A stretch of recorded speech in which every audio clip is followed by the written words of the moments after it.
Welcome to this, is there a draft in here? Episode of the Maza's Musings podcast. Yes, that's right. We are talking NFL draft on this episode, and specifically the New England Patriots, who hold the number 4 pick in this year's draft. So to help me out with this, Greg Cameron, friend of the podcast, has come back to kind of go over some of our mock draft scenarios that we've come up with. Some more conservative ones and some that involve some pretty crazy scenarios and some interesting trades.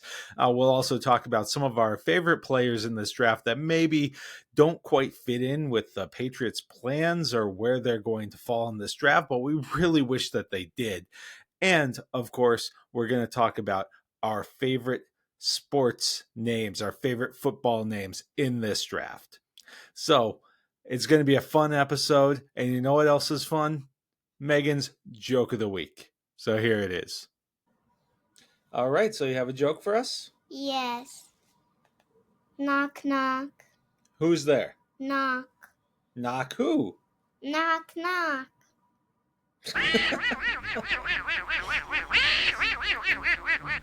All right, so there we have it. Another joke of the week from Meghan.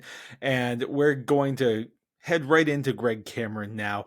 And before we get started with the draft talk, I'm going to give Greg the opportunity to speak on something that he actually sparked in our last episode. For those of you who didn't hear, our last episode was on the bad sports movies that we still love. And Greg brought up some Disney Channel original movies that I felt didn't really fit that category. They're their own like subcategory of movies, kind of like, Hallmark movies. Are those really movies? But so since he brought this up, I decided that for this week's Maza's Making Minute, I was going to give him the chance to defend the honor of some of his favorite Disney Channel original sports movies. So we'll give him that opportunity, and then we'll slide right on into the draft talk. And here we go. Donald, wake up! It's showtime! Don't forget the orchestra! Ah, there you are. And just in time. Mom says there's even more magical stuff now. For those of you standing, please hold on to the handrails throughout our journey and stay clear of the doors.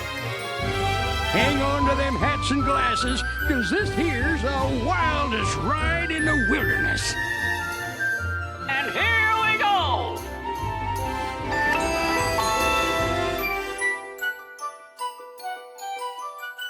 So I guess the first thing I wanted to do before we get into the draft talk, Greg, for our last podcast, you actually ended up launching a whole different segment of the podcast. The podcast was focused on bad sports movies that we love. And you brought up the Disney original movies, which I decided just fall into a completely different category. And so I pulled Eileen in to help me out with those because she's much more of an expert on those than I. But I wanted to give you the opportunity, if you wanted to, were there any that you wanted to defend their honor? Oh gosh. Well, I don't want to say that Brink is a bad sports movie. Any movie that has a team called Team Pup and Suds will automatically have my heart.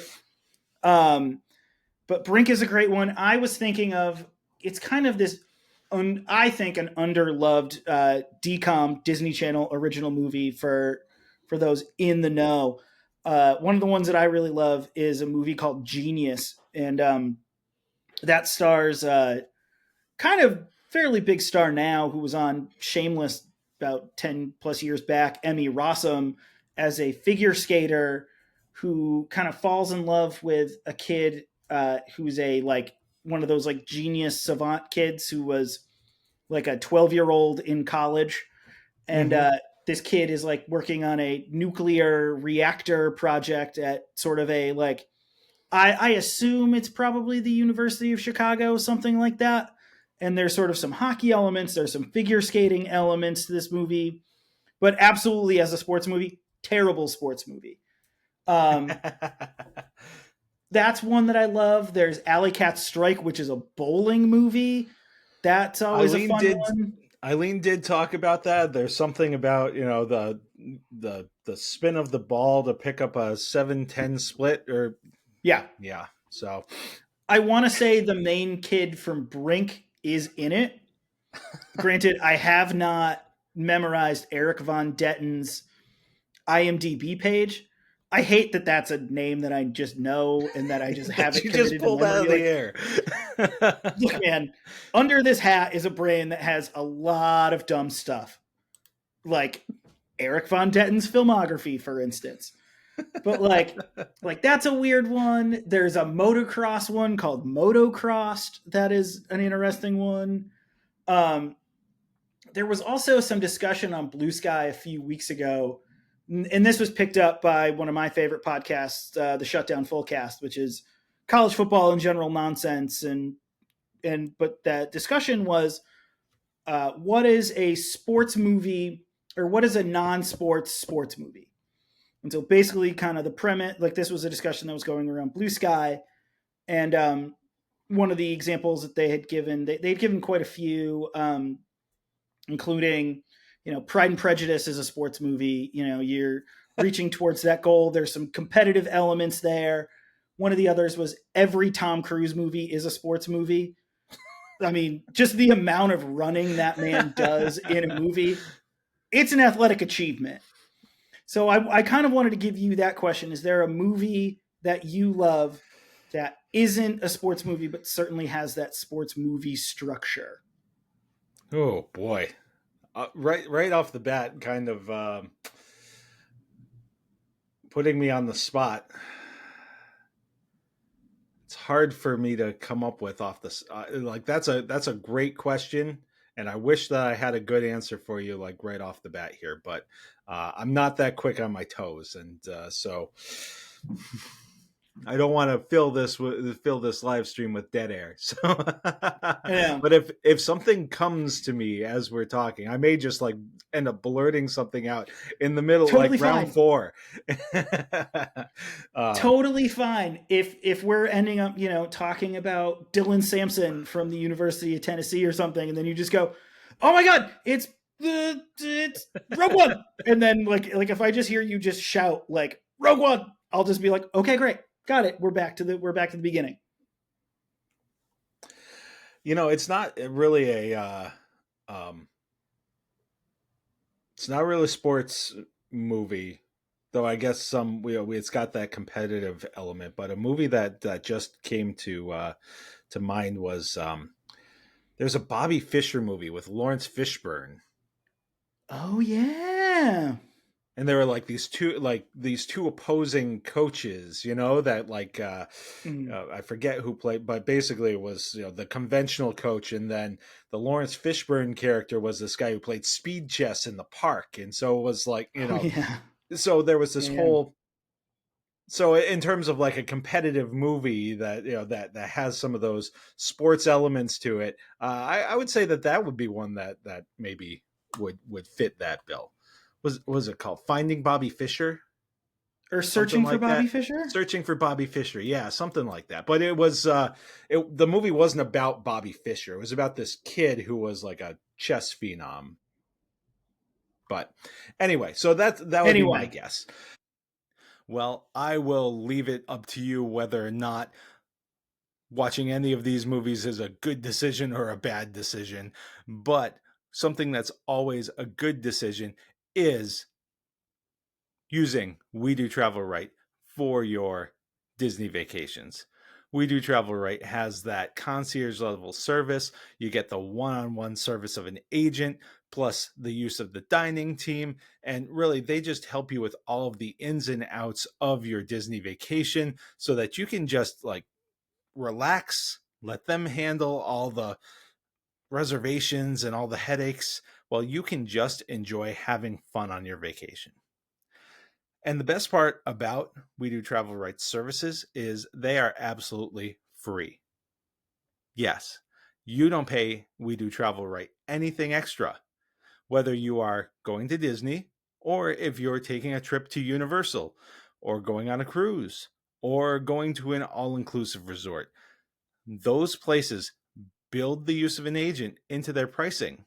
So you're paying for the agent whether you use one or not. So doesn't it just make sense to use the agent? So if you are ready for your next magical vacation, go to wedotravelright.com/Maza. That's wedotravelright.com/Maza and get your next magical vacation started today. Well, I can't do any more damage around this popsicle stand. So long, partner. See you real soon. All right. Well, everyone, thank you very much for being here. And thank you especially to Greg Cameron. And welcome to another episode of the Maz's Musings podcast. We are recording this live on YouTube, and you can also join us directly on Riverside. Yeah, and we are talking about the NFL draft and specifically about the New England Patriots and what their plans are for the draft and what we think we would do if we were the New England Patriots. Now, the last time that we did a draft kind of segment, it was a marathon. And I believe it was 4.5 hours. I promise you, this is not going to be. Yeah, it was like 4 hours. We ended up breaking it into like 3 different segments. It was pretty nuts. So I can all I can say is that this time we're going to rein it in quite a bit. So we hope. That's the plan anyway. So that's where we are with this. And Greg, before we get into anything else, I would love to be able to just let everybody know that you are really taking one for the team today. That we were not sure that this is going to happen. Somebody joked around with me on an earlier podcast when I was sick, and that was my flu game. This, I think, is much more. I don't know. Is this the flu game, or are we talking about the? Are we talking more about like Larry Bird laying prone on the sideline, because his back was at that point, but he still wanted to play and represent the United States on that dream team? Great question. I think it's probably a little bit of both, considering, first, Jordan's flu game. There is certainly quite a bit of talk and a great MJ Lenderman song that sort of leads credence to this potential rumor that it wasn't exactly the flu, that maybe it was a little bit of a hangover game, but then with the Bird comparison, I'll always take a Larry Bird comparison. So, a little bit of both. I had to kind of cut to the chase. I had tweaked my back a little bit earlier, moving some tables at work. So if I sound a little like wincy and winded, it's mostly just because I'm now an old man. It took until 37 and a half years old to get there. So, I had tweaked my back a little bit, but, thanks to Allagash White and some Salon Pass, which just saying that makes me sound like an old man. I'm here to be able to podcast today. I do this for the love of the game. And frankly, being able to do this while being a little bit back tweaked, like that hurt a little bit, but it didn't. I tried my best to sort of mask it, but I'm excited to do this podcast. It's a tradition unlike any other. Hopefully we don't go on for a marathon like we did the last time. If it was an old VHS from our childhood, it absolutely would have been 2 tapes for sure. You would have had the nice like pop in tape, tape 1 while Celine Dion's "My Heart Will Go On" kind of leads us out towards the second half. But I'm very excited to do this. I've done some mock drafts. I've written my list of fun names at about each different position group. I'm pretty excited here. All right. Yeah. So moving on to the Patriots here, we have a very unique situation here. I'm actually going to start with an admission that I was wrong about something. Do tell. I'm not I'm not saying I'm completely wrong, but one of the premises of my argument was wrong. Okay. I was wrong. So I argued that, and this was before the last game of the season, I argued that winning or losing that game was not going to be catastrophic for the New England Patriots. I still don't think it's catastrophic. My argument, though, was that the top end of this draft was devoid of a lot of, blue chip players. So before we got into like the real serious assessment of all of this, I kind of looked at it, and a lot of people agreed there wasn't the top end quarterback, option. So I still don't think that they would have gotten a great package or some kind of haul for someone trying to trade up to take Cam Ward. They would have gotten something, and something's better than nothing for sure. But so I didn't think that they were going to get much in the return, at least what other people seemed to think that they would get. And I also felt like the quality of the player that you were going to get at 1 and at 4 was going to be comparable. Fair. As we've gone into this process, however, it's been clear that now, obviously, it's clear that the best player in this draft is not going number 1. The best quarterback is going number 1, and it's not even close. I agree. But this is a 2-player draft, and the Patriots are drafting 4. You can still get a really good player at 4, but it's not one of those things where you have it's not one of those things where you have like a slam dunk pick at 4, or like it's going to be the exact same kind of player that you were going to get if you were at 1 or 2. So the knock on this draft that I've heard is that it's not a superstar draft; it's a starter draft.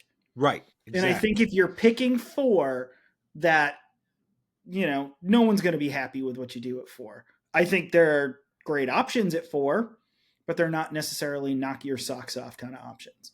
Right. Yeah. So so I was wrong in my assessment that the top of this draft wouldn't have much difference from 1 to 4, 1 to 6, or whatever, the scenarios were that could have played out heading into that game.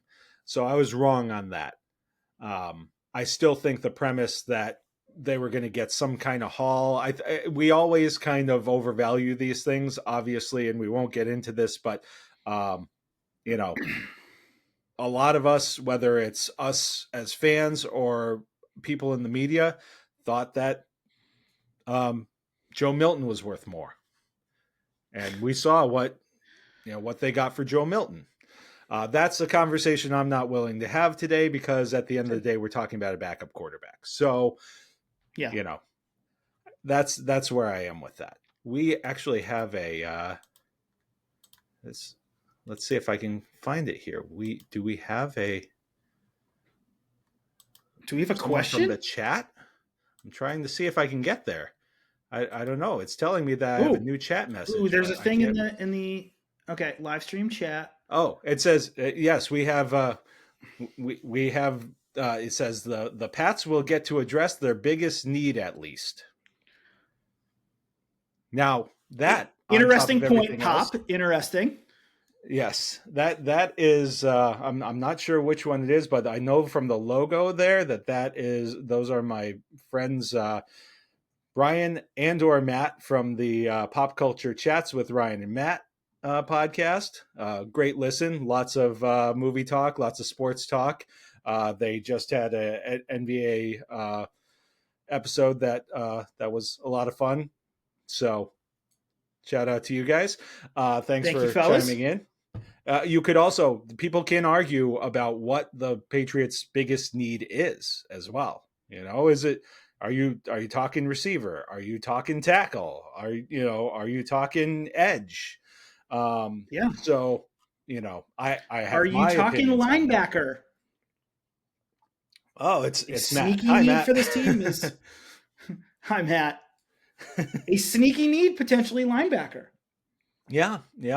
But so the statement is correct. Basically, wherever you're looking, you're going to get a player that addresses whatever you deem to be the need, unless they were to draft like corner or something like that. But that's a whole different thing.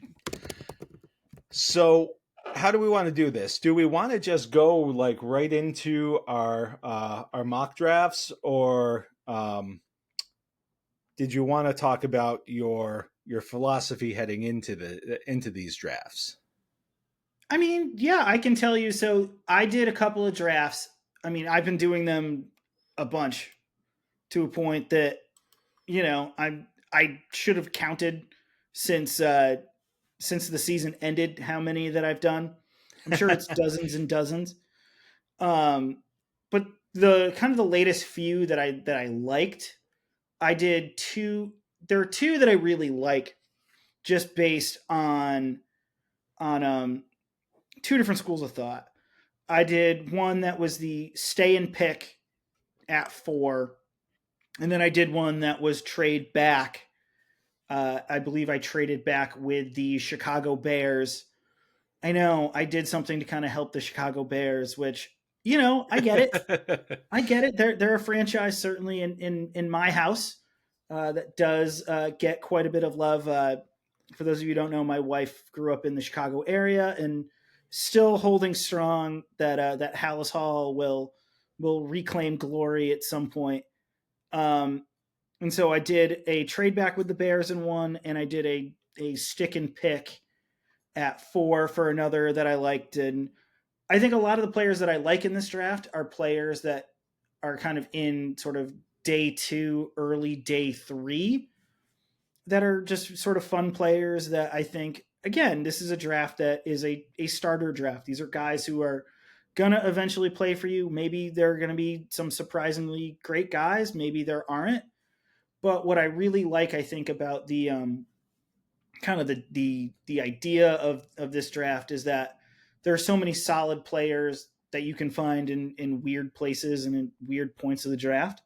So I've had some fun recently with some drafts. There have also been some that I've been like, all right, you can only take Will Campbell so many times at 4 and then sort of get a sense of what you're going to get at 38 and beyond. Sure. So, you try and figure out like other plays and other ways to go to sort of keep yourself interested in it. But that's sort of been my mock draft philosophy the last few weeks. How about you? Yeah, no, I think that it's pretty much been the whole mantra of this being a starter draft is you have to make sure that you are drafting guys who are going to end up starting for you. That's the big. So this one, I feel like there's a lot of times where, and it does get boring. You are doing those scenarios that are a little bit more wild, but the need to hit on these picks is so high that I feel like I've been conservative a lot. When I've been doing this, like I've had a few weird ones, and then I've been, sent them over to you and said, "Hey, you want to see something weird?" And and then you say, "Yeah, that's really effing weird," and then we move on. So we have our fun, and then we go back to, get back to earth. Look, I love the idea of Ashton Genty on the Patriots, but I don't know that that's what they should do. I get it. I get it. I mean, there is the argument that the more Adonises you have on your team, the better off you're going to be. And that guy is just man. He's chiseled out. He's a dude. To quote Steve Adazio, thank you, Steve Adazio. He's a dude. Yes, that vine was ahead of its time. If you Guys don't know being what I'm boots. talking about, you can still find it on the internet. But look up the old Vine, which Vine in and of itself was ahead of its time. I mean, you think about the things that blew a 28-3 lead. Vine is one of them. Skype was another. How did Skype not survive COVID?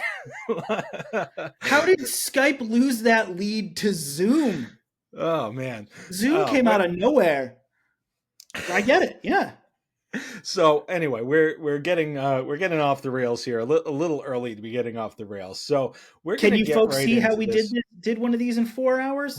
Right. You're And that one, watching I it. think that we did kind of like keep it moving because we had to, but we went through every position group and had 3 favorites from, each level. So We were that one was organized. We nuts. were verbose but organized. Yeah. This one I'm less organized, so I'll admit that. So Great. I, like you, I have a trade down, and the trade down one is pretty nuts. And I have Awesome. the stick and pick. So Cool. which one would you rather I start off with? Do you want to? Because I'm starting here's off. what It's my podcast. I'm starting off this time. Yeah. Oh, yeah. You get first ups. Despite the fact that you're the home team, you get first ups. I think the best scenario for us is we do the like ironed out, clean, expected drafts, and then we do the weird ones after.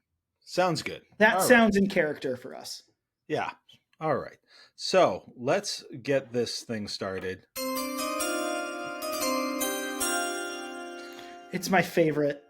Oh, All right. My heart. So, if we're going straight up here, do we each go through our list or our draft individually? Like I'll go first and then you. I feel like that's easier than trying to switch back and forth per round. Yeah. All right. So, my straight up draft, I took Will Campbell at 4. I know you and I have some different opinions. You took wow, because I know that Membu has been you've been a fan of Membu, and we've had this back and forth about. It's a good conversation. I'm not like I don't think that there's a wrong answer. It's just what people's preferences are. Like, do you want to go with the guy who's an outlier because of some physical limitations, but is still like a freak athlete? Mm-hmm.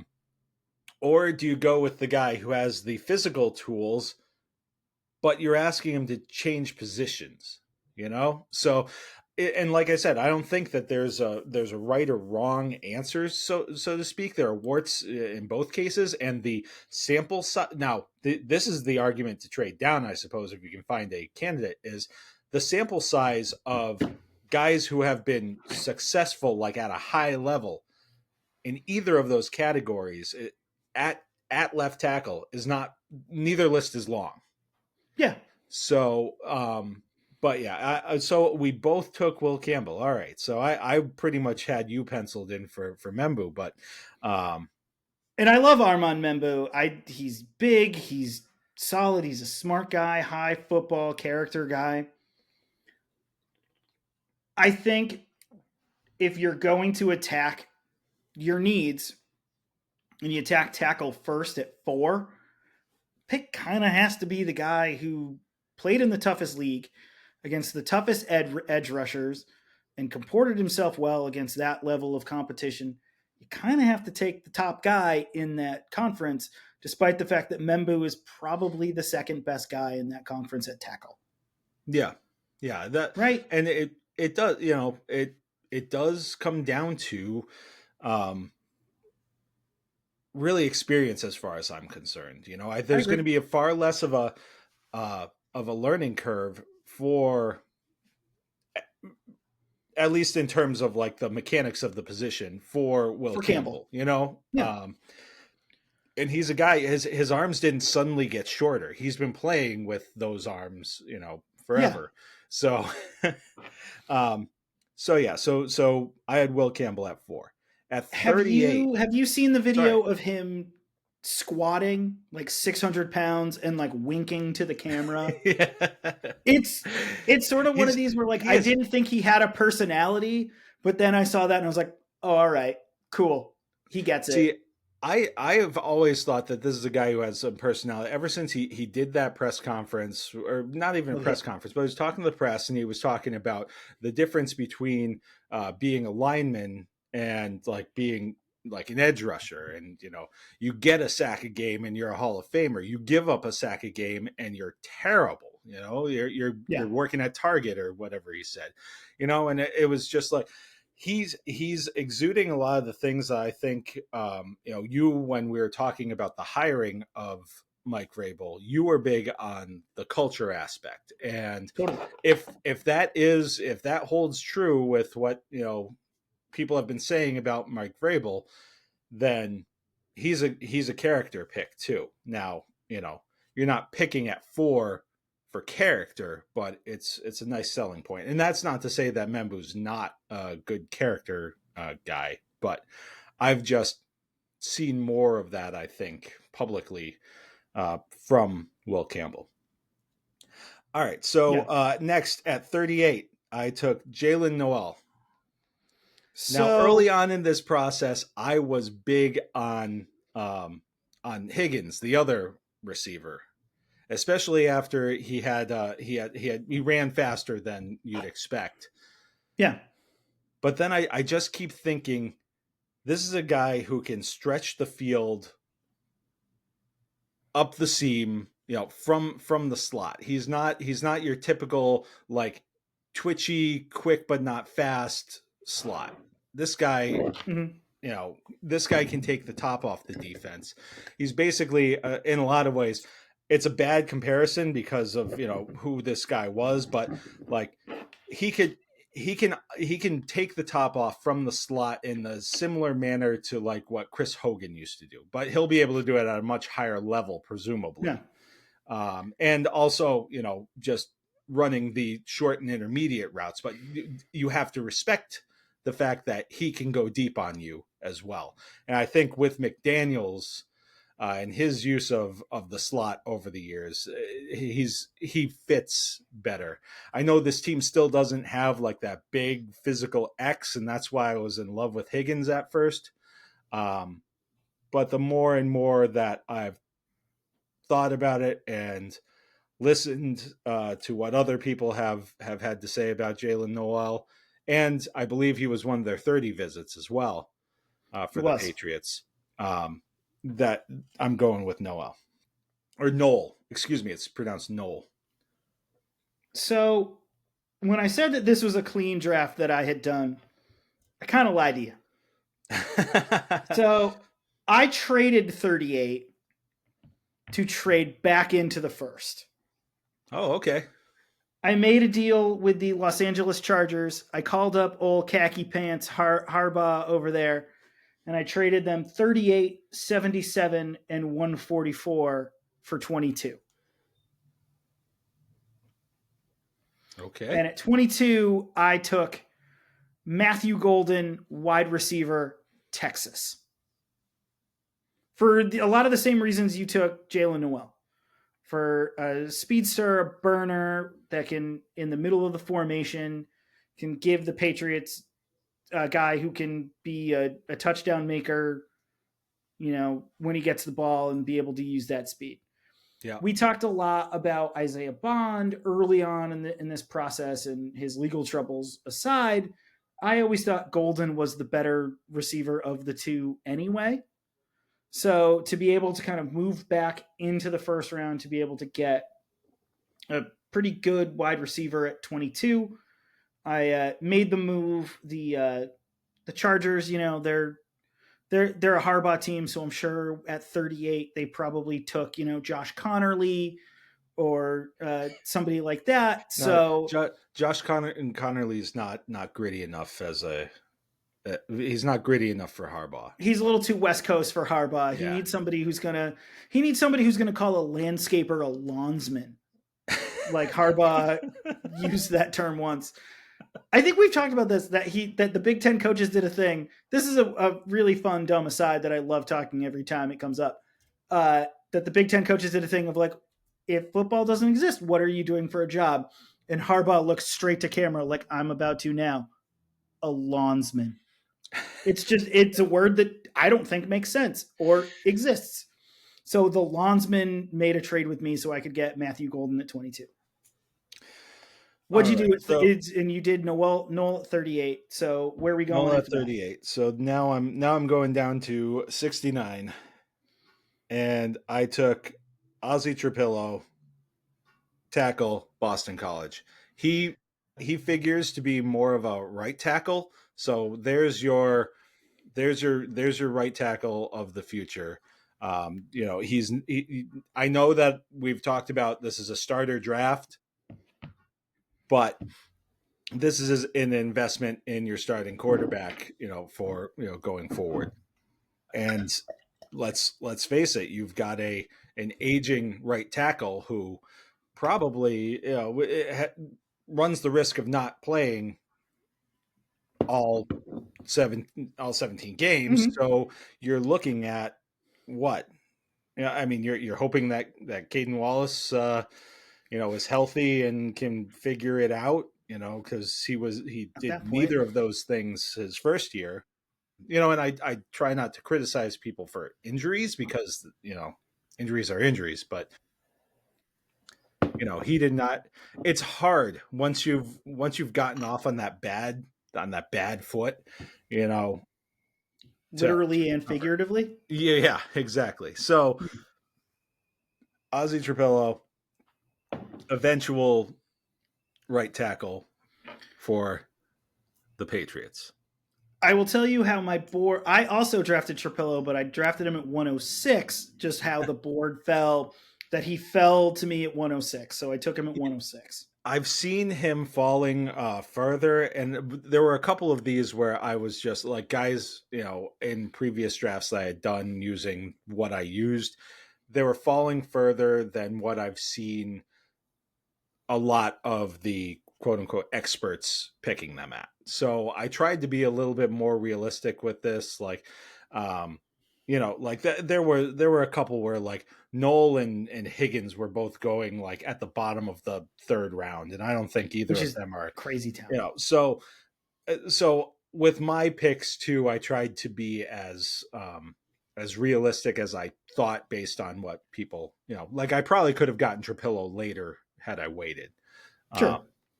So 79, I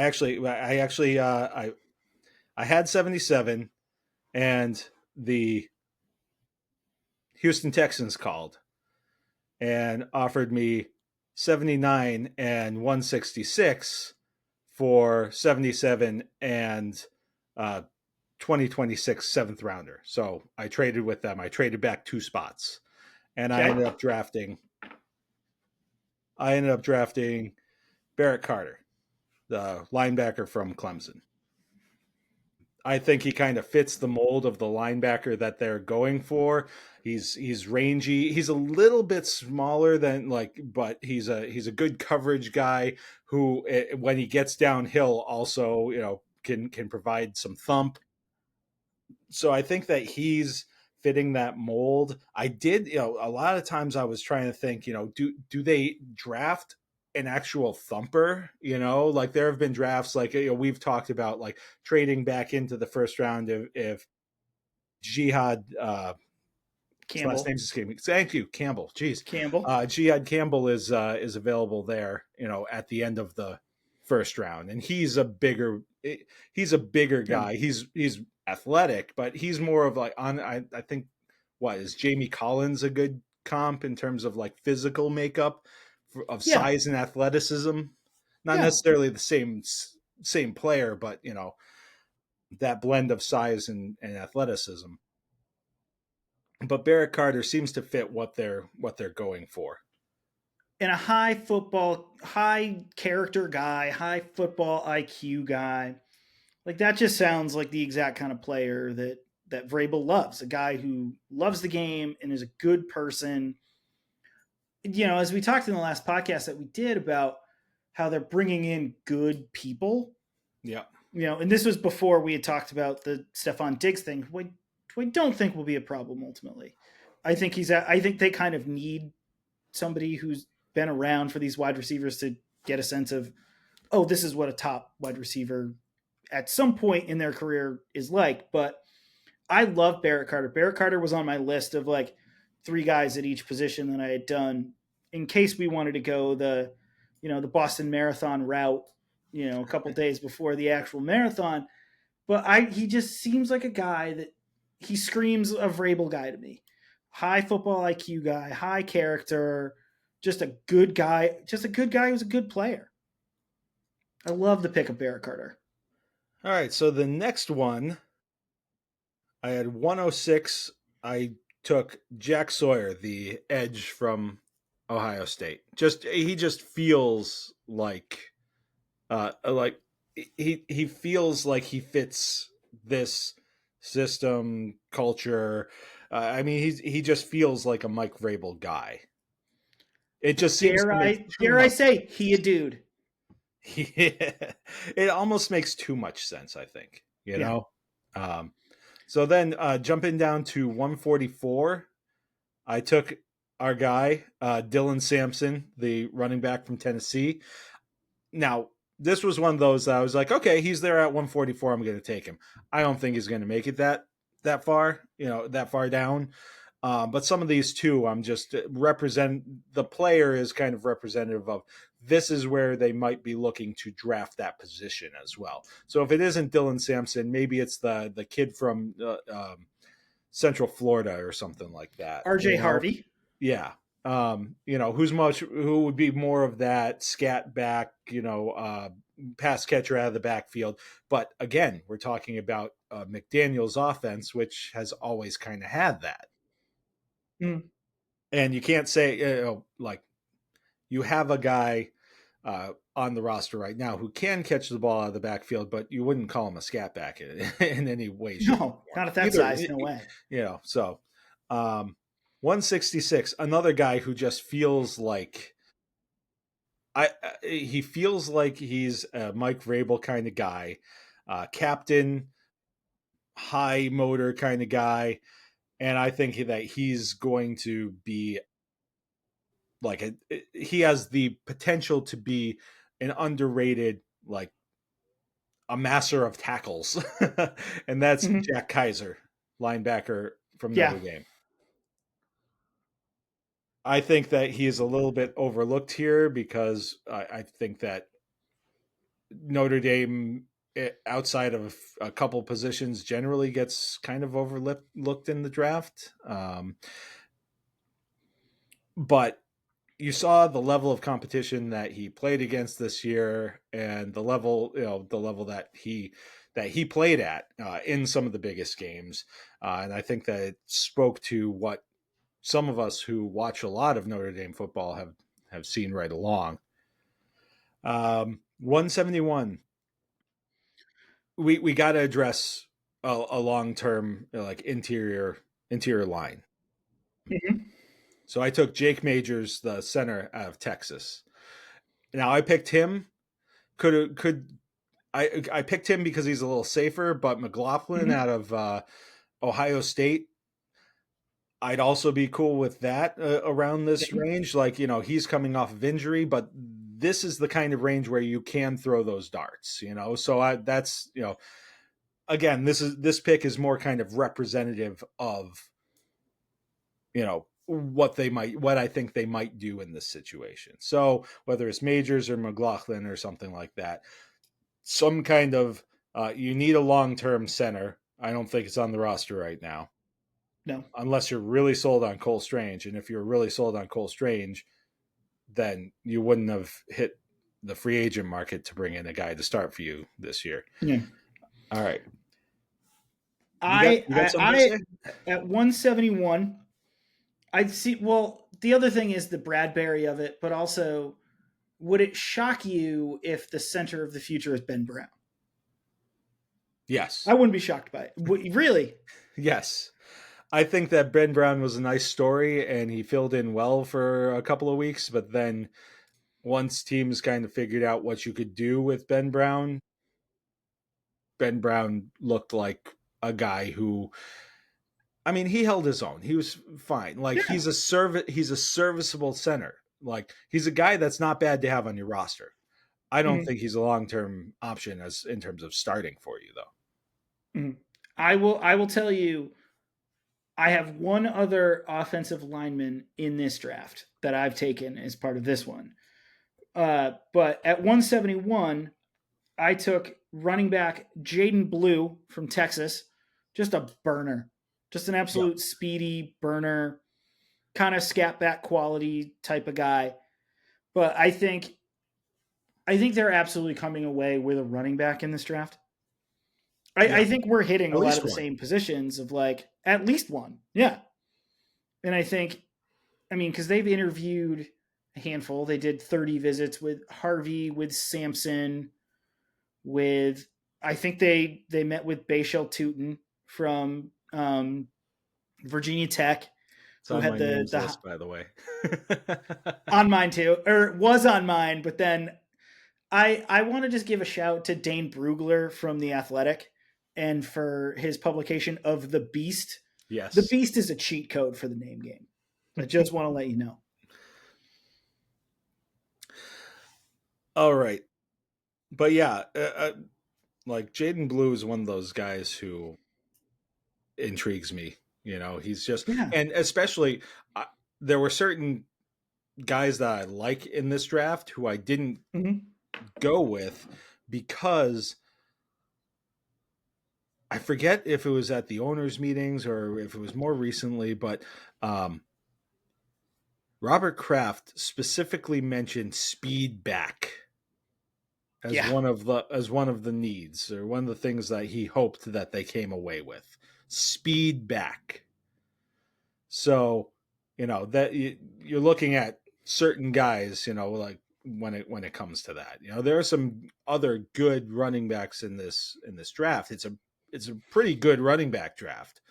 But they don't all fit that. They don't all have that breakaway speed. So I agree with that.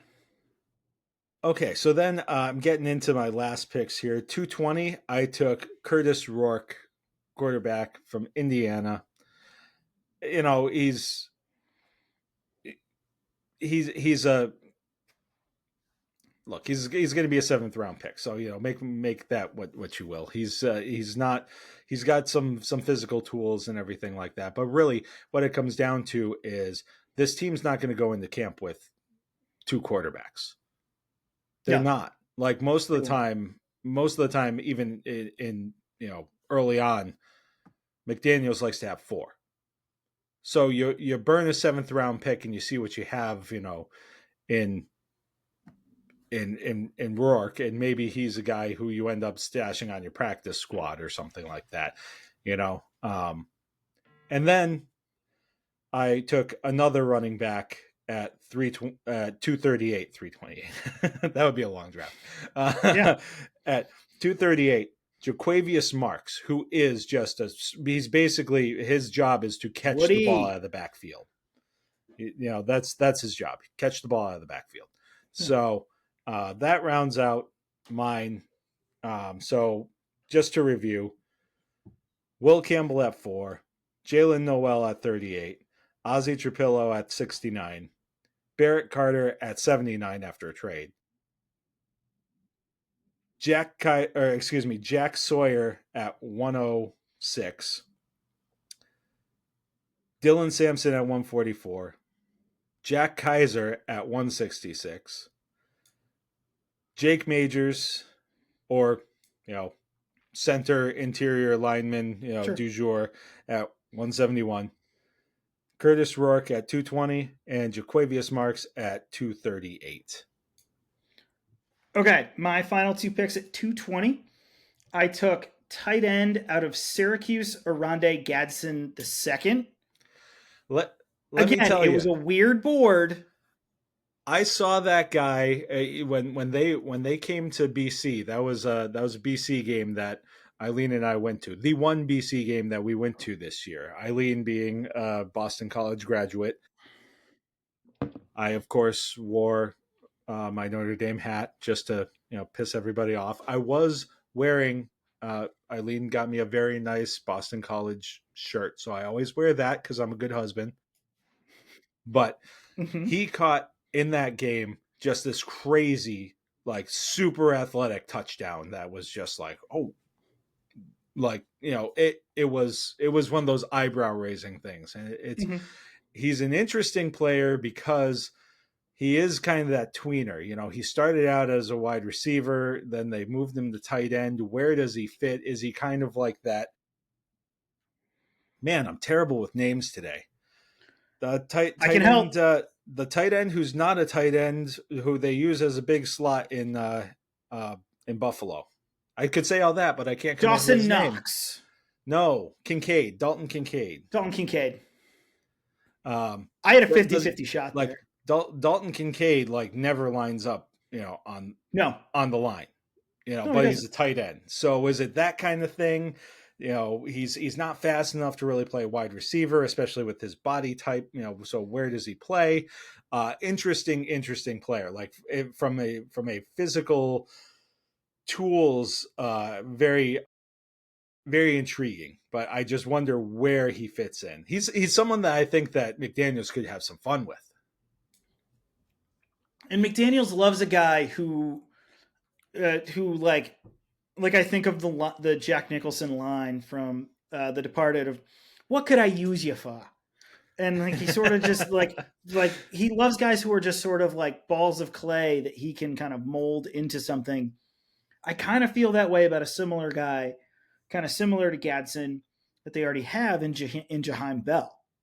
I wonder if McDaniel sees Jaheim Bell as an even weirder, bigger project. But I had Gadsden there at 220, so I took him. And then at 238, I took probably, you know, would it be fair to characterize that you and I have draft crushes that we find every year of guys who are a little funky, a little weird, who have either something weird about them or from a weird school? Would you say that that's fair to say it's something that we share during draft season? Absolutely. At 238, I think I took this year's version of our weird late draft crush, somebody in the Dylan Labe Hall of Fame at this point. I took interior offensive lineman out of the University of North Carolina, Willie Lampkin. I knew it. This is the draft I sent you the other day that like you sent a good Hamilton gif sort of towards it too, because I had made a current events reference, but I love Lampkin. I had made the reference to you about Dan Klecko is sort of my thought with Willie Lampkin, of a guy who's a weird sized dude. He's what, like 5'11", 280 something? Yeah, he's 5'11". One thing lists him at 270. Now so basically like it gives me hope. Like I could pack on 20 pounds and go play. Go play for the. Let's go. Right? He seems like if the Patriots drafted him, I feel like there would be dudes in the parking lot at Gillette with Lampkin jerseys who'd be like, "He's my guy." It's with that guy, same body type, like me. Yeah, we're the same size, same shape. Willie Lampkin is me. I need an advertising campaign, whether it's like a brewery or like a men's big and tall store that's just like, Willie Lampkin is me. And I just feel like he's a guy you could move around. He could be your fullback in a McDaniels offense. He could just be something weird. Like it got to the point that with this draft, I was like, screw it. Let's just find guys who could be weird, fun projects. That's sort of what 7th rounders are. Like, you find somebody weird and fun. You know, once upon a time, Patriots drafted a quarterback out of Kent State who, you know, they didn't need a quarterback and they turned him into one of the greatest slot receivers of all time. So this is where sort of the Patriots kind of live and breathe on. I don't know. Could be something. Who knows? I like it. I like it. Yeah. So that was my All right, so- clean draft. You ready to get weird? Yeah, man. I gotta go into. right. I'm literally in our message thread, like trying to find ones that I've sent you that I'm just like, yeah, this is fun. This is weird. All right, All right. so I've got the fourth pick. We're contemplating bringing the card up to the table. Of course, they don't do that anymore. They don't. They everything's digital now. But you know, we're getting there, and then the phone rings. It's the Jaguars. The Jaguars are offering picks number 5 and 36 for 4 and 69. So Nice. I say yes. Nice. And they pick Will Campbell at 4. So Okay. we're about ready to draft again. And the Raiders call. And they offer 6. Weird. They offer 6 and their 2026 second rounder for pick number 5. Okay. And they take Tet McMillan. Oh, Feels- it's like feels Al, very it's like Raiders, Al's not right? even dead. It's like Al's not even dead. I love it. And Just then win, baby. with pick 6, I picked Armand Menbou. Oh, he sees the light in a weird draft. He sees the light. All right. So then, heading down the draft, I decide, you know what? I'm going to trade back into the first round. Oh, hell yeah. And so I offer 26 and New England's 2026 second rounder to Kansas City for picks 31 and Chicago's fourth rounder. Okay. And I take Luther Burden with that pick. You're talking about guys with juice and some inside-out versatility. Luther Burden is a guy that I love. He's got some. They're more maturity issues than they are character issues. But you know, it feels like that's something that can be straightened out. I was going to say, is it weird and bad that I feel like Stefon Diggs would see that kid and just be like, oh, I know what this is. I can iron this out. Well, you would hope. All right, so we get into the second round. I'm about to pick at 38, and Buffalo calls, offering 40 and 109 for 38 and a 2026 sixth rounder. So I say yes. Buffalo takes Donovan Ezeraku from BC, the edge. Yep. Two spots later, I take Omarion Hampton, running back out of North Carolina. Ooh. Old friend of our franchise quarterback. Trick man. An underrated. Yep. I feel like, you know, like the He's good. Hendersons, the Hendersons of the world are getting a lot more attention. I think that Hampton's flying a bit under the radar. Mm-hmm. And you're just looking for good players at this point. And based on what was available at 40 in terms of talent at that point, Hampton was the best player available. So I took best player available. Then I traded back up to 53. I offered Tampa Bay 77, Vegas's second, and New England's fourth next year for 53 and Tampa Bay's fourth rounder next year. And I took Femi, I'm going to mess this name up. I always do. Oladejo. Edge from UCLA. Another guy who they had in for a visit. So, and really a guy who's kind of shot up boards over the past month or so. So, guy I probably could have gotten a little bit later, but I really liked him. So I went up and got him. Then things calmed down. So I've picked at 6.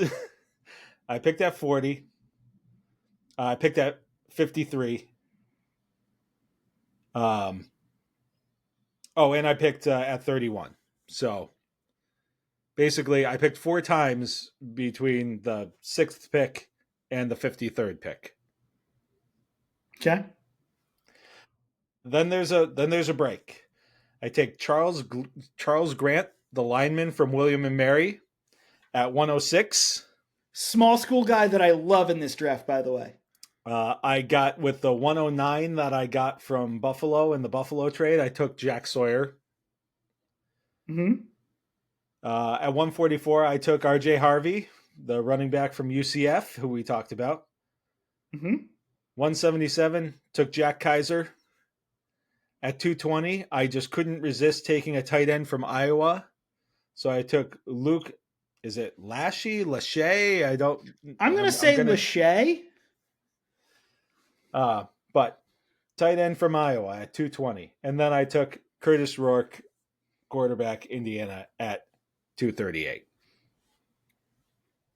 Okay. Okay. I've done a lot of weird drafts that I've sent you. I'm going to go with the latest one.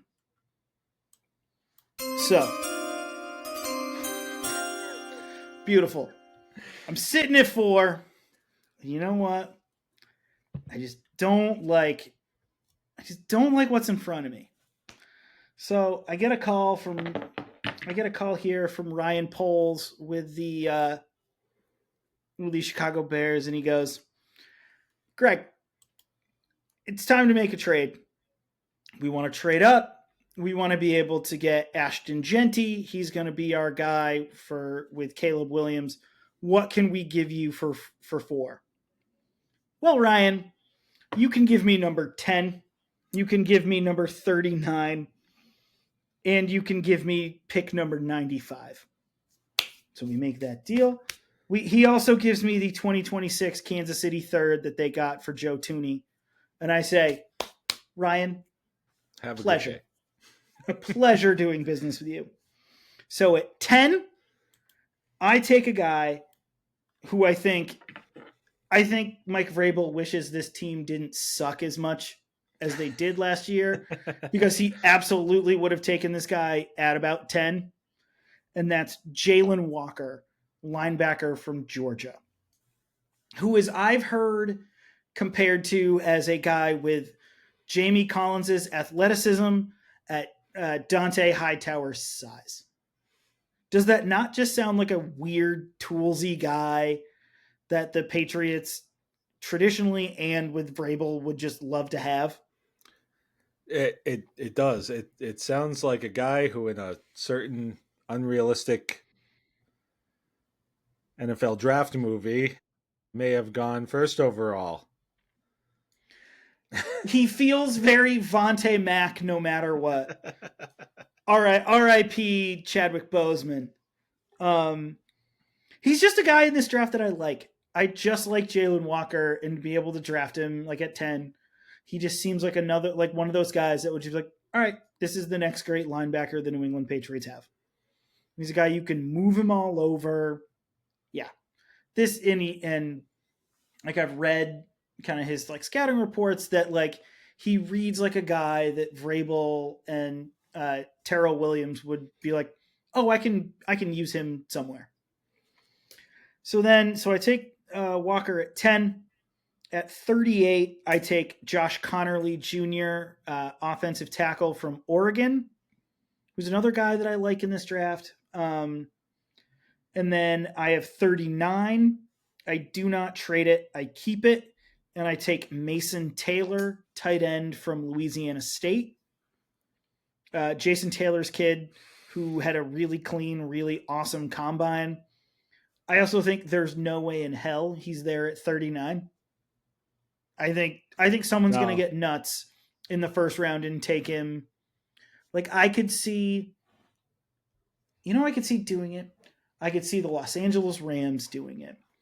because they seem to need like tight ends that, you know, they've lived off of the like Gerald Everetts of the world and like those types of tight ends where I think it's sort of time we're like, all right, enough screwing around. We're getting a first round tight end.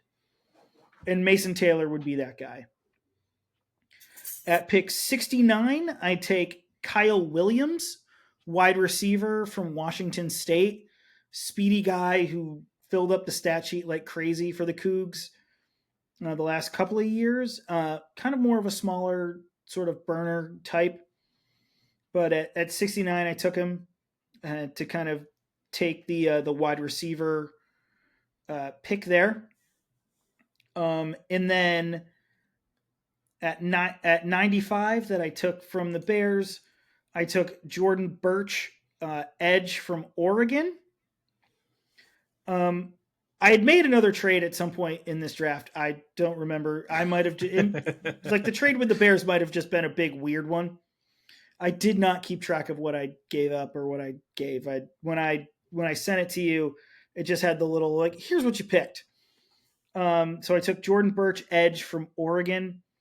The Oregon team was kind of fun on both sides of the ball, and I felt like it was time to take an edge there. And then 11 picks later, I took at 106 Joshua Farmer, defensive tackle, Florida State. If you recall, one of the guys that I loved in last year's draft, who ended up being a pretty impactful rookie for the aforementioned Los Angeles Rams, was Braden Fisk, who I really loved. And Farmer has a lot of the same measurables, so I thought that Farmer would be a great pick at 106. 144, I took offensive tackle Anthony Belton from North Carolina State. Yes. NC State's another team that I watched during the college football season. They're well coached. Dave Doran's been there for like 16 years, and those teams they're not afraid of anybody. They go in, they play everybody as hard as they can. And Belton was just a really good offensive tackle for them. It had a really great Senior Bowl week too. He feels like a guy who could like really make a really good career as a swing tackle, you know, and he's got a little bit of that snarl to him that, you know, you look for as that guy who you're putting in those, especially those jumbo sets and things like that as well. So good guy who can move some bodies downhill too. A grittier Cam Fleming. You know, like, and not to say that Cam Fleming is a bad football player. He's made a nice career playing certainly a hell of a lot of years in the league. And then at 171, I took my final pick in this draft. I took safety out of Iowa, Sebastian Castro. Name me a time when there's been an Iowa safety that hasn't been solid. You know, I believe that's even the alma mater of one of my favorite defensive bowling balls, Bob Sanders. So I went with Castro at 171. That was my fun weird draft. I don't know. I just think Jalen Walker on this team would be fun. So yeah, that's my fun weird one. All right, so any guys out there who you really like, who maybe, I don't know, there are some, it feels like we're going to the list. Mike Dussault from Patriots.com refers to this as the donut, like those guys who perhaps are falling like in the hole between your picks, you know? There are some guys in this draft I'm just like, man, I would love that guy, but he's just not going to be there, like, unless they do something nuts. Mike Green from Marshall, edge out of Marshall. He's one of those guys. I think he was a guy we mocked to each other back and forth at 38 a lot, but that Senior Bowl week and that combine, like, that guy's a first rounder. That's good. That's a 10, 12 year vet in the league who, like, granted, I don't know based on like size measurables or anything, but like feels to me like an Andre Carter type, just a guy who's just around the league forever, who just has like a nice 10, 12-year career. I He's feel one like of those guys that- Ezuraku falls into that too. Yeah, That same it's a kind very of similar. Like, I think they're kind of both the Spider-Man meme of like pointing at each other of like, oh yeah, I'm you, you're me. He was the first guy that I had thought of. I feel like just based on the playoff performance, I think Cam Scatabo is going to be one of those guys who won't make it to where the Patriots draft. Someone's going to overdraft Cam Scatabo, who I love. You know, he's got a concrete head, and he's just he runs like how Isaiah Pacheco runs. He runs as if the ground has done something horrible to him. He's angry at the turf. I love Cam Scatabo. He's a guy that I love in this draft. On my list of like guys at each position, he was my number one running back. I don't know that they're going to get him. I feel that way about Tyler Warren. Tyler Warren's a guy who would be one of Josh McDaniels' dream players. Yeah, because you can move him all over, but you take 4 as a bit of a reach. But he's a fun player. You just stole one. That was one of the ones that was at the top of my list. Because for exactly right. And this is certainly not the draft where if you take somebody a little bit further back and you let them develop at tight end, well, that's okay because you've got a couple of veteran guys there. I don't know if you can, I for all of his talent, a lot of what he does was he was just overpowering guys, and is he going to be able to do that at the next level? Now, maybe early on it's more matchup based and you're trying to get him up against the smaller, up against the safeties and stuff like that. Cause so that you don't have him trying to tangle with linebackers right off the bat, but it just feels like a rich pick for a guy who is going to have to figure it out a little bit.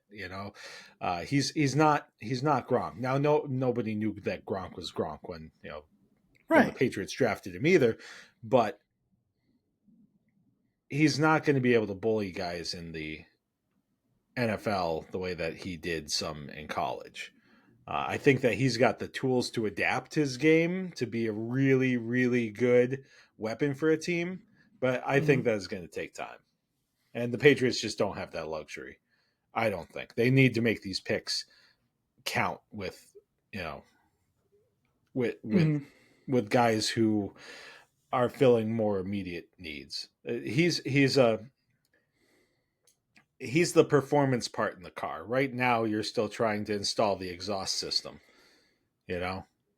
He would be the turbo on a Volvo 850. He would be, as someone who owned a Volvo 850 that had a turbo. The car had no business having a turbo in it.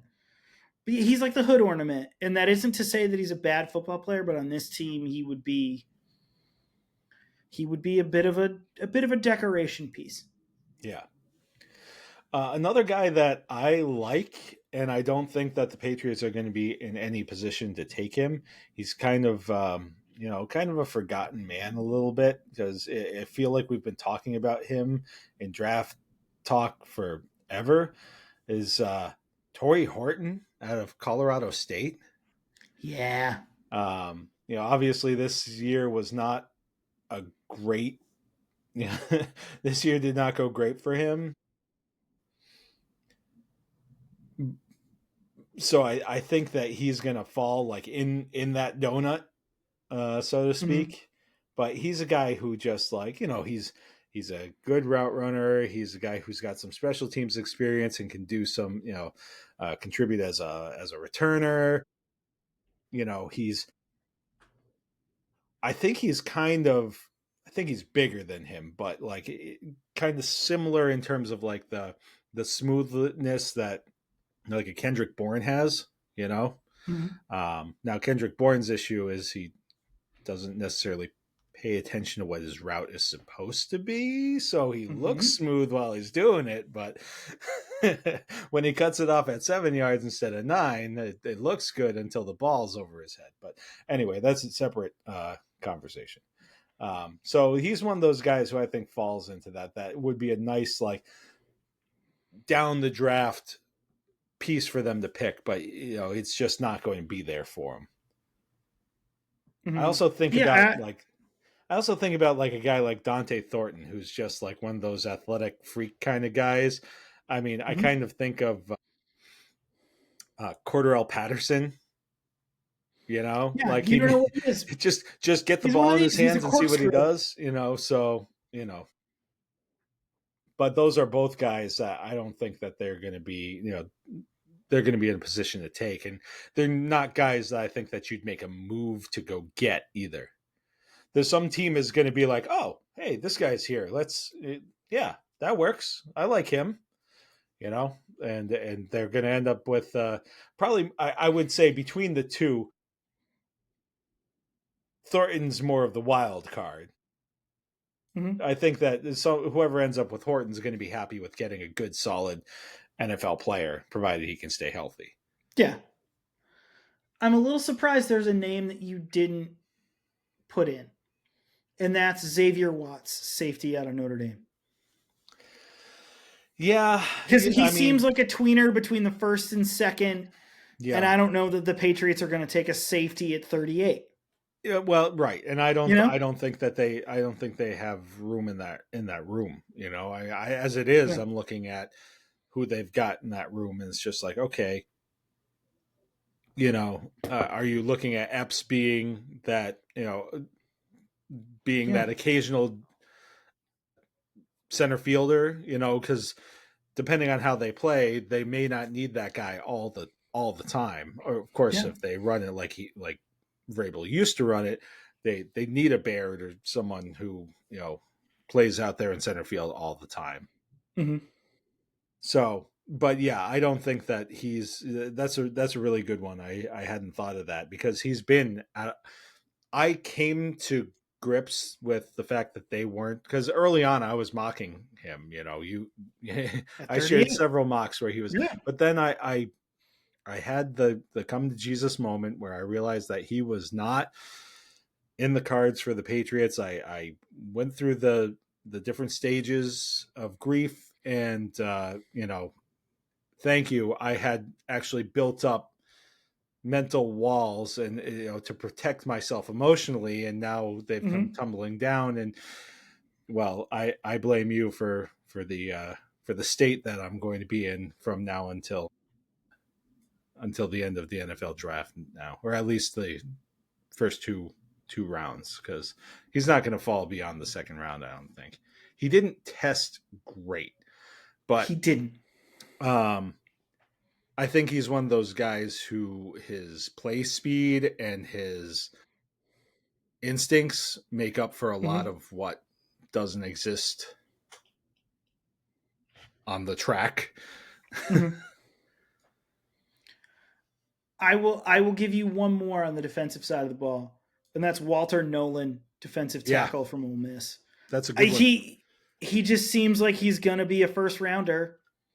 Like, does he not seem like the guy who the Eagles are gonna draft at 32 to be like, hey, congratulations, you're now the Milton Williams exactly replacement? It's just reloading.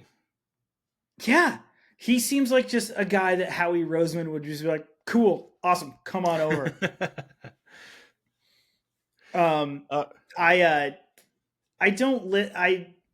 One of my favorite bits during draft season, and I know that we both don't really quite like them, but Felger and Maz, every year they do their big board where they just open the Lindy's guide and have footballs with markers on them, and they just throw them at the board.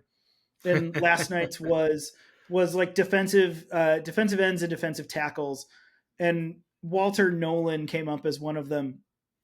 And Tony Maserati was like, his name is Walter Nolan. What is he, 45?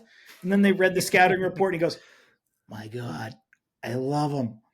And like, I just think that like if he was a Patriot, he would be one of those guys that like Patriots fans would just be like, oh no, he's really good. He's fun. He's mean on the field. Yeah, like he would be a perfect Patriot. But again, they're not going to be able to probably get him at 38. And I don't know that you take a defensive tackle at 38.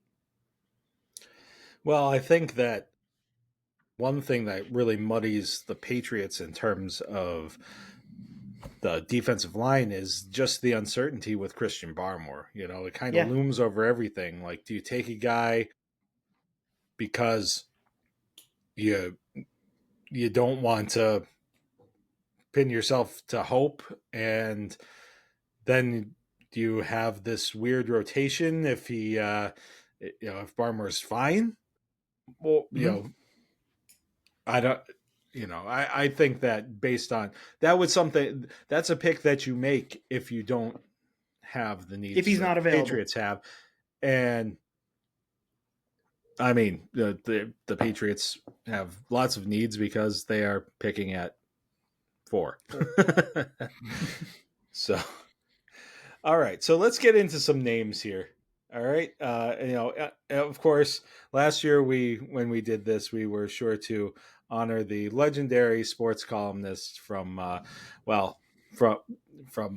several iterations of the local daily paper, whether it was the Springfield Union News, the Union News / Sunday Republican / The Republican. Garry Brown, one of the prides of Springfield, one of the great guys that you'll ever meet, and just a font of knowledge and just a historical encyclopedia, both of local sports and the sports world in general. So we love and you, Garry. Lovely guy to boot. Oh, just the best. He and his wife both just were outstanding people. He got an honor once, and I, working for the paper, went and interviewed. Oh, it was when he published his book. He published his book, and he published his book, and he got some kind of recognition for the book. So, and he invited me into his home. He and his wife were just like the most hospitable couple. They're so sweet. I have a signed copy of that book that is one of those things that you just hold on to and you cherish. So great guy. And one of the things that he would do with his column was he would name the best sports names. He would say, add so and so to the list of favorite sports names. And every so often, Greg and I will see a name and we'll text each other and send each other a message saying, add so and so to the list of favorite sports names. Our friend Jason Remillard and I, when we both were in the office, when we worked together in the office, this is about 10, 11, 12 years ago, something like that. We would read names like from like wire copy stuff, and we would just, because we would email them back and forth to each other, and I would see his bespectacled face just kind of look over the bank of monitors in the old Republican newsroom on Main Street, and he would look at me and just go, and would like nod. He'd go, and so like, I love that this is a tradition that we now do just to sort of kind of keep the hitting to all fields, which was what, the Wednesday or Thursday column? I think it was Wednesday. In the middle of the week, I think. Yeah. I can't remember if it was Wednesday or Thursday. Thursday would have made sense because it was like the big paper, outside of Sunday, but I don't remember now. By the way, shouting out Jason Remillard, I just wanted to shout out that he actually figured out how many goalies who spent time in Springfield's playing AHL hockey in Springfield had given up a goal to Alex Ovechkin. The number is 14, by the way. So shout out to Jason for doing that legwork, doing that homework for us. I love Jason. He's one of my absolute favorites. That was when you told me that was the most. Of course, Jason Remillard had done this. It was so not out of character for him, and hopefully he listens to this, and hopefully he's doing well. Last I checked in with him, he was up at the Greenfield Recorder. Yep. Another alma mater of another buddy of ours, of Kyle Belanger. Yes, he's now out in Kansas, but yeah. So no, you go. No, go ahead. No, I was just going to say, I was sort of just going to wrap this up being just like, this is a very long-winded way to say that this idea of fun names in this draft is so not ours. It is an idea that we have stolen from somebody who we've read forever. And we hope, these are names that could make that list. Yeah. And Jason,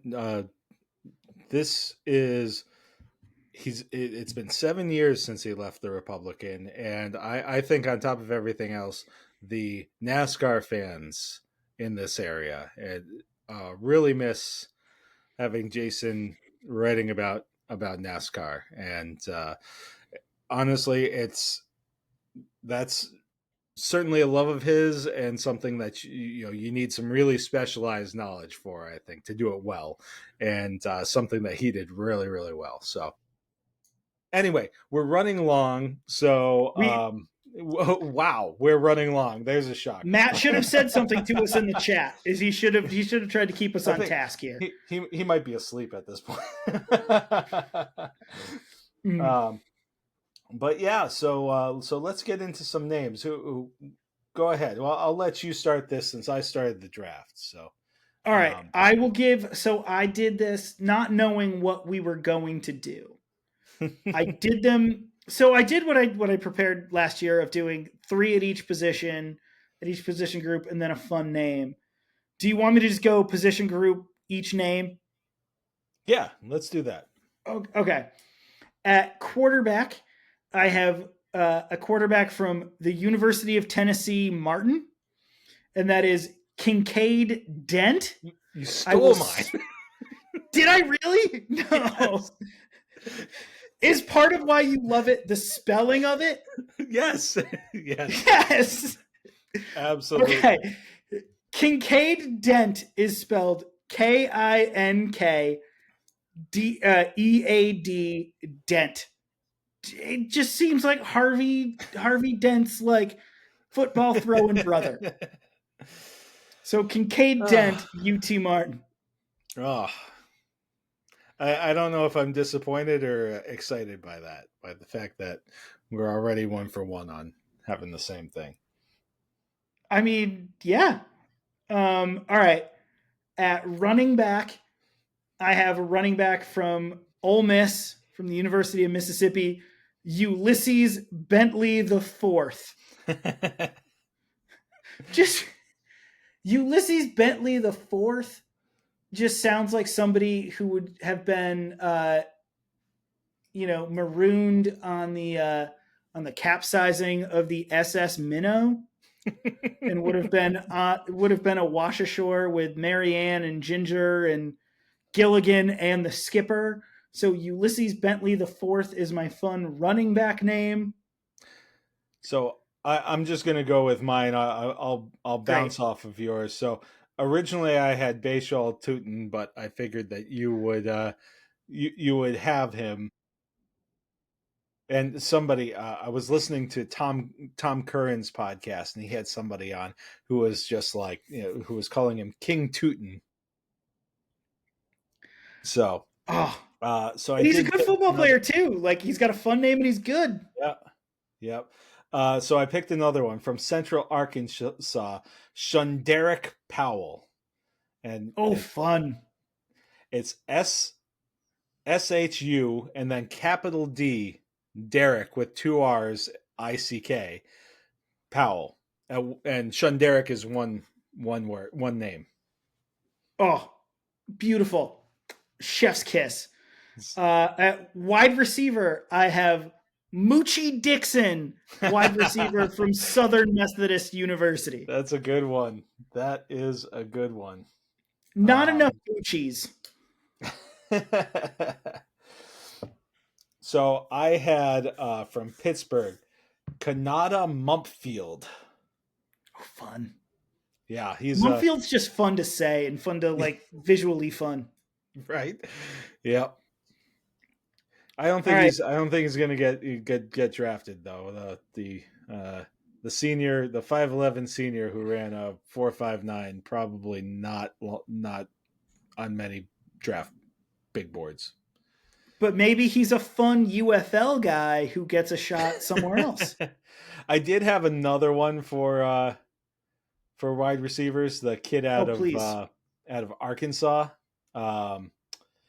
Isaac Tesla. Yes. It depends on the syllable in that one. Right.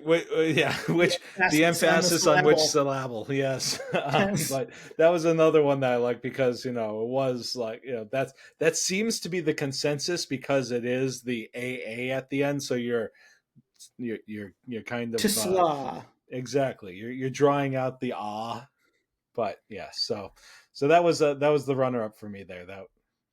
But I think yours takes the cake there, man. That's a great name. Moochie Dixon, like, doesn't that just sound like a guy who would have been a wide receiver on, like, I don't know, the 68 Patriots or something? And probably they would have taken, like, we'll take Moochie Dixon out of Southern Methodist. Yeah, can you tell us a little bit about Dixon? I love the name. Yeah. That's it. All right. I will tell you. So I'm going to go to tight end here. Yep. I think it's a little too obvious to say Colston Loveland. It's a little too obvious, and he's a first-round talent. Right. So I went very much off board here. Okay. I went with a tight end out of Auburn, Rivaldo Fairweather. You stole mine again. Did I really? I'm trying not to laugh too hard. It does sort of hurt on one side. But how fun is it just to say Rivaldo? It's right. It's the elf thing of Francisco. That's fun to say. So Rivaldo, that's fun to say. Oh, that's great.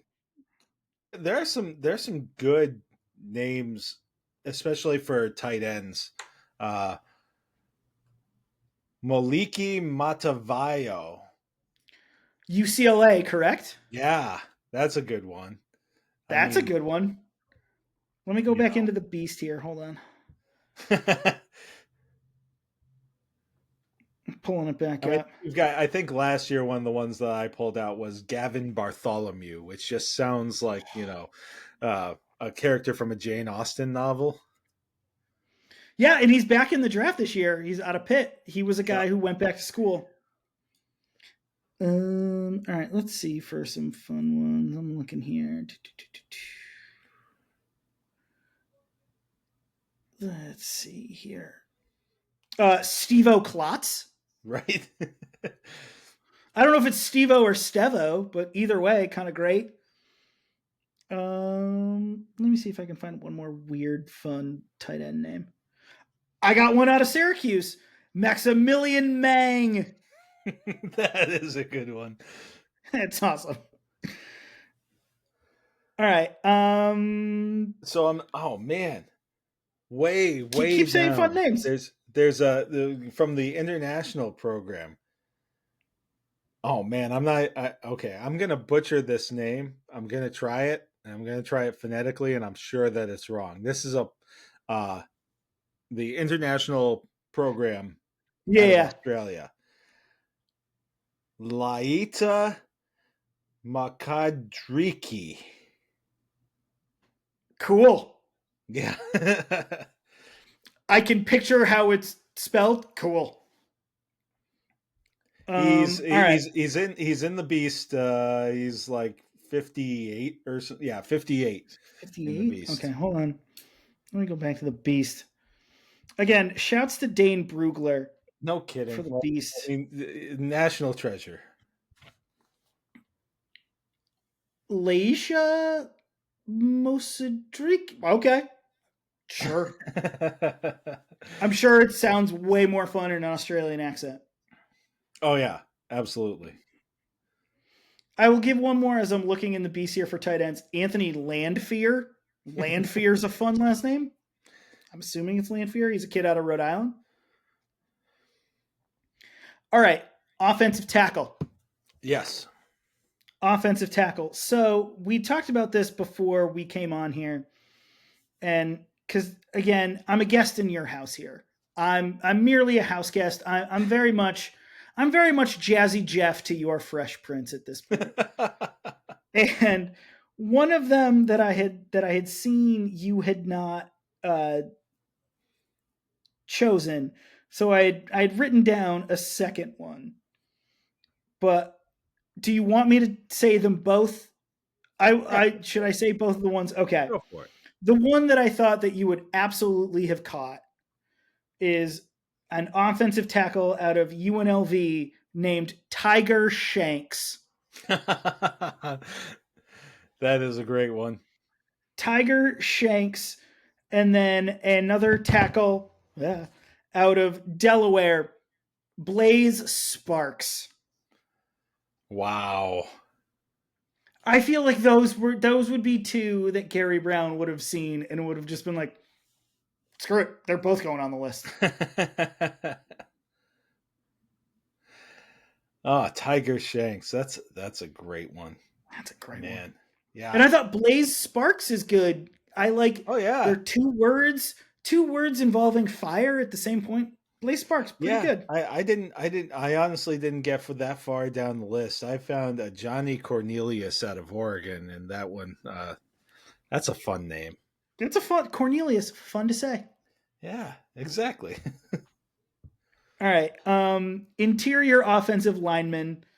I went with sort of a just one because it just seems like a name that, people don't name their sons this. I went with out of Penn State, Sal Wormley. Sal Wormley. Sal Wormley seems like he would be a vendor on Diagon Alley in the Harry Potter series. Like it'd be like Mr. Wormley's like potion warehouse or something. So Sal Wormley is my interior offensive lineman for this. All right. So I've got out of South Carolina, Torricelli Simpkins III. He was on my long list because I just like the name Torricelli. Oh yeah. But like you think that it's going to be like Torricelli Constantino or something, but then it goes Simpkins III. Yeah. Can I also say I don't truly understand the players who are the young players who put like so and so senior on the back of it's just like nobody's confusing you for your kid who's in middle school or in kindergarten. Yeah, no one is. Right. No, I know. I'm looking at the list of guards here that are some honorable mentions here. Javontes Spraggins is fun out of Tennessee. Rush Reimer out of Cal. Kid out of Colgate. Bardial Gashi. Oh, that's fun. That's fun. I'll try and find one more guard. Oh yeah, I see Bard Hill Gashi. Right. You know what? I'm gonna go to centers because I didn't do centers specific here. Gus Hartwig from Purdue. Fun name. It just feels like such a Purdue name. It's such a corn-fed like meat and potatoes Big Ten name. Kid out of Maryland for centers. Josh Kaltenberger. That's a good one.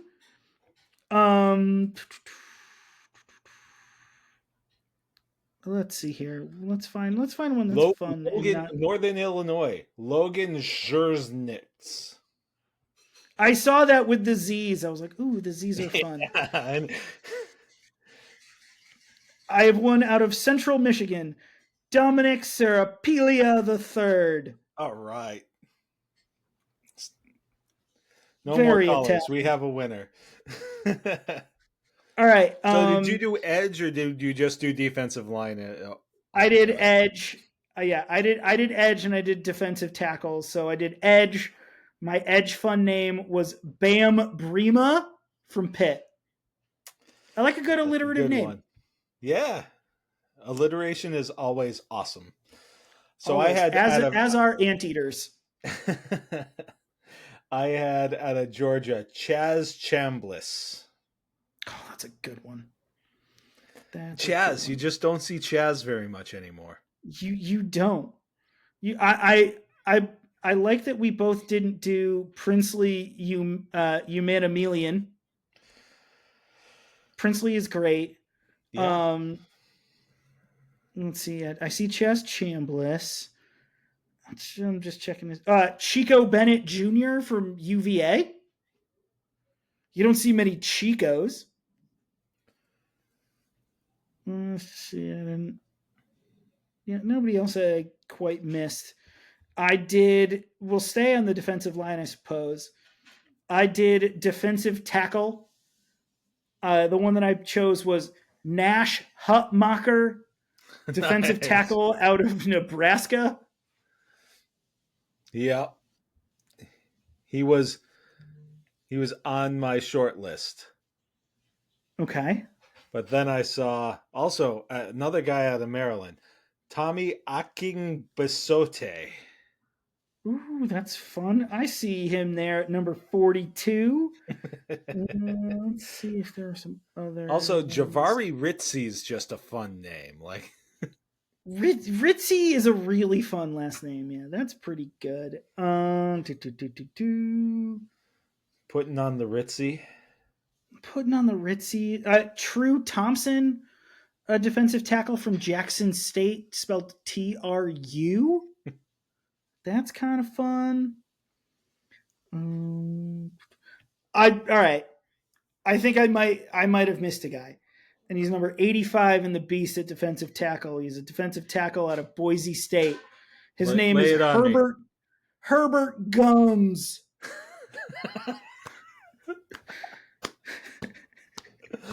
Bravo. It's just, again, there aren't many Herberts around. Yeah. So, but then with the last name Gums, 10 out of 10. Yeah. All right. I then went to linebackers. The one that I chose was Ruben Hippolyte II from Maryland. You got me again. First off, Ruben, awesome name. Oh yeah, Hippolyte. Masterful. And for good measure, the second. Yeah. Oh my God. And he's got Roman numerals, like right. What can't he do? I also liked out of North Carolina, Power Eccles. And I didn't choose him because I knew, because you and I talked about, we're like, what a name. Oh yeah, Power Eccles. I mocked him a few times just because of the name. Mocked him late. I will say I also enjoyed Bam Martin Scott out of South Carolina. And I just thought that it's weird that there's a player in there named Kareen Reed, because when you first read it, you think of a trial that has gripped the Bay State when you first read it. For linebackers, those are pretty good. Marlo Wax out of Syracuse is fun. Let's see if there's one more. Let's see. Where's a fun one? Yeah, I'm going to stick with those. All right. Zach Zemos out of Louisiana Tech. Love a good double Z. All right.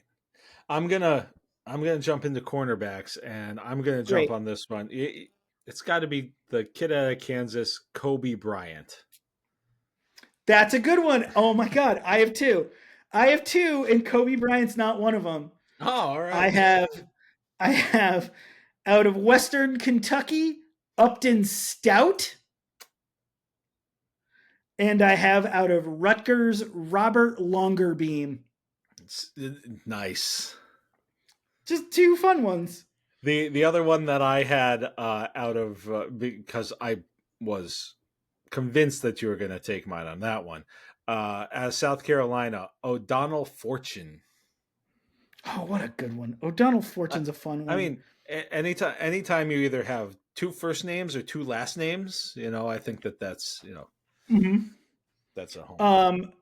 I think another fun one here is out of Florida State, Fentrell Cypress II. Yeah. That's fun. That's a name that sounds like a species of tree. Let's see here. Number 60 in the Beast here, out of Ohio University, Roman Parody. That's a good one. And then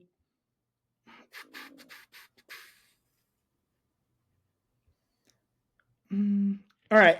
And then a corner out of Notre Dame, number 88, Rod Hurd II.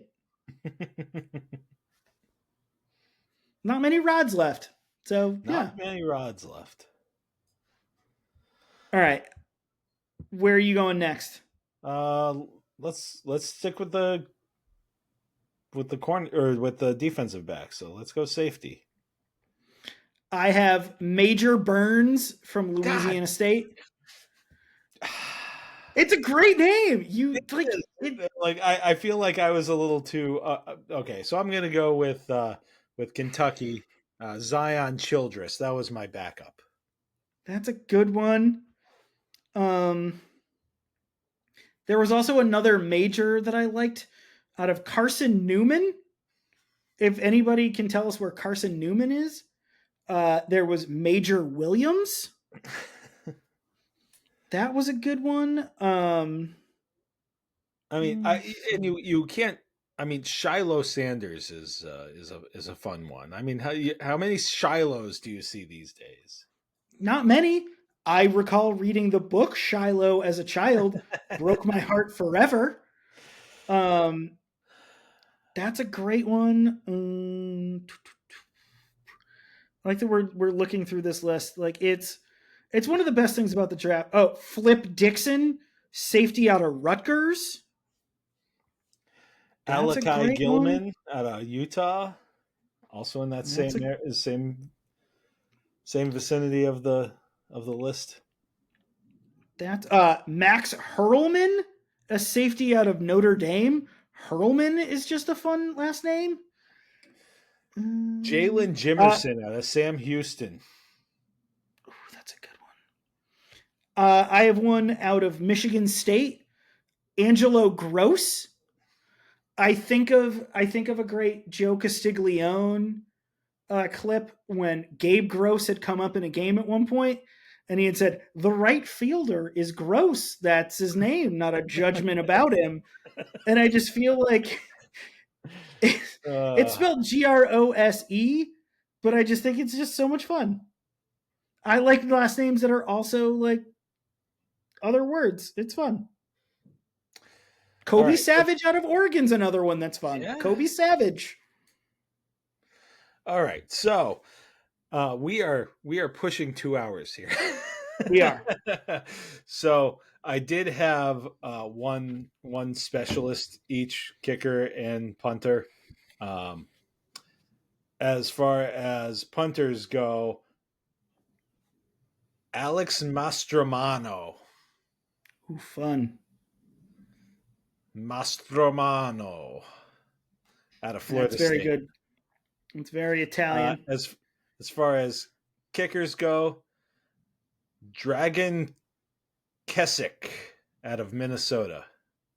That was the one that I would have thought of. I didn't do specialists. I'll give you a couple that I like here. Looking here in the Beast, Tyler Loop. Loop's a fun last name where it's spelled Loop. That's fun. And then a specialist out of Temple, Maddox Trujillo. Yeah. It's weird that we're now seeing people named spelling wise after crafty right-handers who somehow won 300 games. So, yeah. I think this is a very good list that is worthy of the Garry Brown seal of approval. Oh, wow.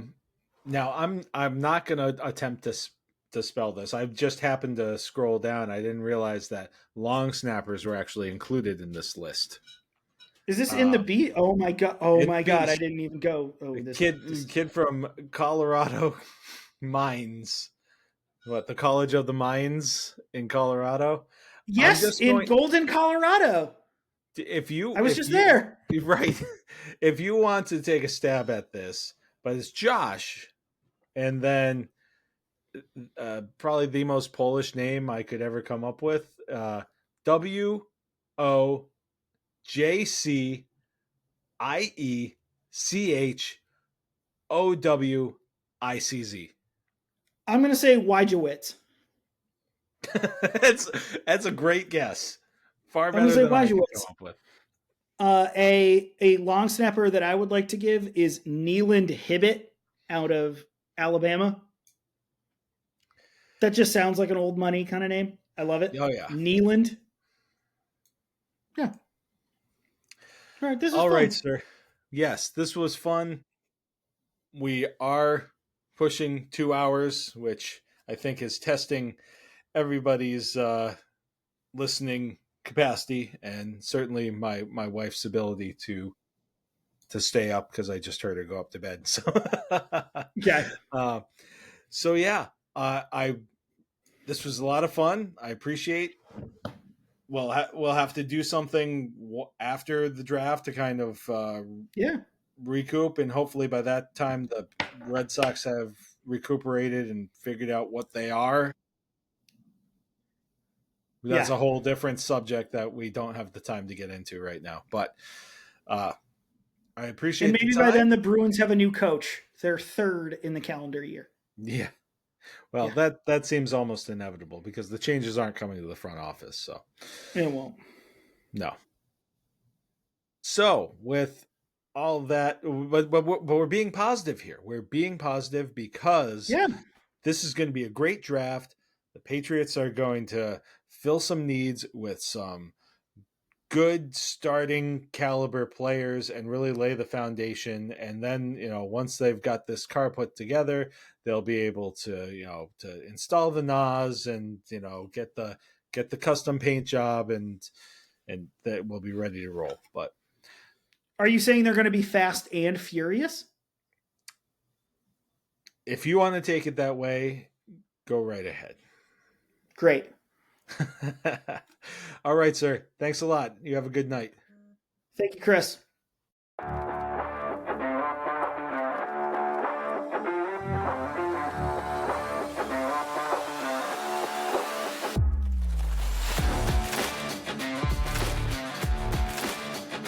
Thanks for hanging out with us for this episode, and especially thank you to Greg Cameron for taking the time out to go through all this stuff with us. It's always fun, and it always ends up being long, but the fun thing is we're having such a great time, and the conversation is so great that it doesn't feel as long, and hopefully you listening, it doesn't feel as long as we always end up going. I hope that you have a lot of fun listening to this episode, because we have a ton of fun doing it.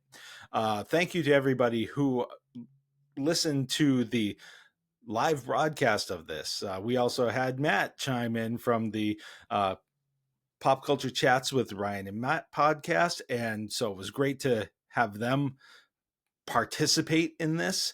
And really, participation is something that has really been growing, and I really appreciate everybody taking the time. Whether you have been answering the questions that I've put out there on social media to kind of lead up to episodes and different topics that we'll be talking about, or whether it's, just liking and sharing things on our social media, commenting, or whether you've sent us an email. All of it. Great stuff. We're happy to have you. We're happy to listen to all of your feedback and everything that you have to say.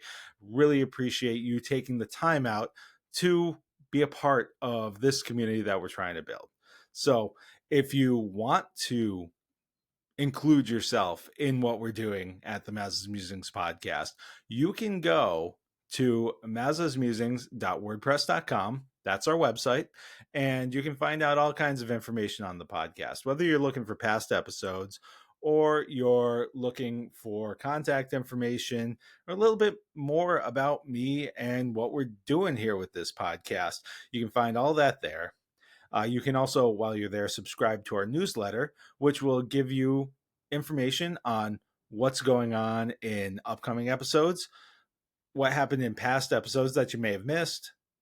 We also shout out other podcasts, and we'll give you some information on some cool things that are going on. Sometimes it's contests, sweepstakes. Sometimes it's news that we think is cool and we think you will think is cool too.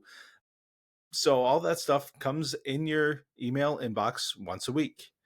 If you just from day to day want to interact with us, social media is a great way to do that. We are on Facebook at the Maza's Musings podcast Facebook page. We also have Twitter, Instagram, and Threads. I guess Twitter is called X now, but all three of those we're at Maza's Musings Pod. We also have a TikTok that we play around with every once in a while, and that is Maza's Musings Podcast. And we are also on Blue Sky. So you can find us all over the place. Some of those we're more active on than others. We also have our YouTube page that you can find. Those of you who listen to this live were listening to it on the YouTube. So we appreciate that.